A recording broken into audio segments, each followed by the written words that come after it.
बे जानाया माइ गायखांहां सेमोननि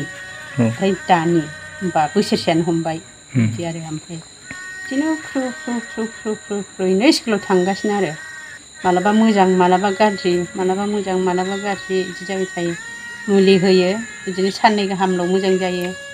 आरो ग्रोब जाफिनो ओमफ्राय हमनो हाया आरो ग्रोब अजानाव थाङो ग्रोब बिदिनो माबाफिनो बिदिनो जाबाय थादों आरो नै दाखालिसो बारा जानानै डाक्टारनाव लांबाय एक्सरे खालामहैबाय एक्सरेनि लेखा मोनबाय ओमफ्राय रोदा नायबाय ओमफ्राय दा बिदिनो रोदा नायनानै पेरालाइसनि होबाय आरो दा मुलि बिदिनो जाबाय बेयावनो हाबो लाइब्रेरियावनो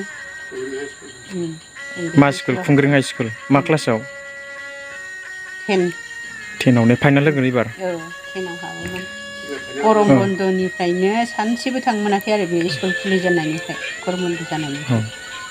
मा नाम ओरैनो बेना नानिना सानसुलि नार्जारि दा ओमफ्राय बे थाङियानो थाङि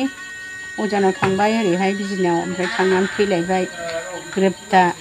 बे माबायाव बेंटलनिफ्राय अजा हमबाय दा बेजों एसे माबागासिनो आरो होमबाबो जाजोबद्राया दा बेखौनो होगासिनो आरो अजानि खामानिखौनो मावगासिनो दं रायजो राजाफोरनाव ओरैनो जेनेबा न'खरावथ' गैया नालाय नोंस्रा गैया जोंहालाय माथो खालामनो बे रायजोनि अननायखौलाय जों माथो बुंनो हानो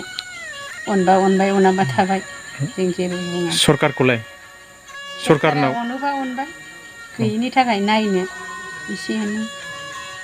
गथ'खौ नायनो थाखाय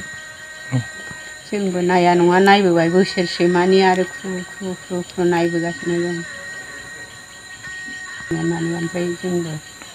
सोरबायाबा होनो अजानि नङा बियो माबानि डाक्टारनि नङा अजानि लायनसो होननानै बुंनायखाय दा लांथ'नाय जायाखै आरो ओमफ्राय उनखालाव अजाजों गेलेखांबा डाक्टारनाव सोलिगोन बायदि गोसो जादों